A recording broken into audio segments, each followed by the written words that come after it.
নমস্কার বন্ধুরা, আজ হচ্ছে আমাদের বাঙালিদের হচ্ছে নতুন বছর পয়লা বৈশাখ। সবাইকে বলবো শুভ নববর্ষ। তো চলো আজকে কি কি মেনু হচ্ছে তো তোমাদের কাছে আমি শেয়ার করে দিই। তো এখানে আছে দেখো, গতকাল পাঁচন ছিল, তো আমাদের মধ্যে পাঁচন নেই, তো এখানে আমার ননদের বাড়ি থেকে পাঁচন দিয়েছিল, তো একটুখানি ছিল, গরম করছি। তো সকালবেলা হচ্ছে জলখাবার একটা পাঁচন আর রুটি দিয়ে খেয়ে নেবো আমরা। তো এই দেখো আমাদের আজকে বাজার থেকে এনেছে, এখানে হচ্ছে মটন। আর এই পাশেই আছে দেখো সব পেঁয়াজ রসুন সব কাটাকুটি হয়ে গেছে, ওখানে আছে লাউ আছে, শাক আছে, তো হবে চিংড়ি মাছ দিয়ে লাউ ঘন্ট, আর কলমির শাকও আছে। তো এখানে আছে চিংড়ি মাছ, তো চিংড়ি মাছ দিয়ে লাউ ঘন্ট করবো। আর এখানে আছে ইলিশ মাছ, তো ইলিশ মাছ দিয়ে হচ্ছে করব একটু ভাপা।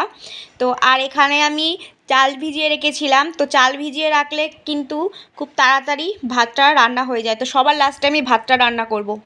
তো তারপর এখানে দেখো আমি গতকাল আমি এই ভিডিওটা আমি তোমাদের নেক্সট ভিডিওতে শেয়ার করব। এটা হচ্ছে তরমুজের আইসক্রিম বানিয়েছে, তো দেখো ওরা তো খুব মজা করে খাচ্ছে। আর এখানে দেখো মাংসের আলু প্রায় আমার ভাজা হতে চললো, তো মাংসের আলু আমি এখানে বসিয়ে দিয়েছি, ভাজা হতে থাক। আর এখানে আমি করব উচ্ছে কুমড়ো ভাজা, এই যে কেটে রেখে দিয়েছি। তো উচ্ছে কুমড়ো ভাজাটা করে নিয়ে তারপরে করে নেব এই যে পটল ভাজা করব, আর হচ্ছে মানকচু ভাজা। তো এই ভাজাভুজি করব, টক ডালও আছে।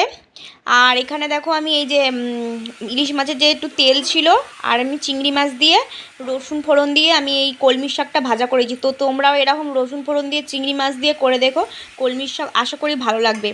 তো মাঝে মধ্যে আমি এরকম করে কলমির শাক রান্না করে থাকি। তো এটা এখন আস্তে আস্তে হতে থাক, ততক্ষণে আস্তে আস্তে ভাজা হয়ে যাবে।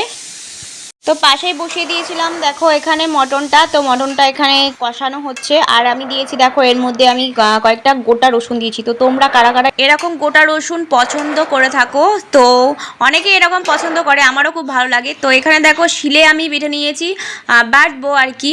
এখানে হচ্ছে সর্ষে, তো সর্ষে আর জিরে আমি ভিজিয়ে রেখেছিলাম, আর কাঁচা লঙ্কা। তো আমি এটা সর্ষে ইলিশ রান্না করব ভাপা।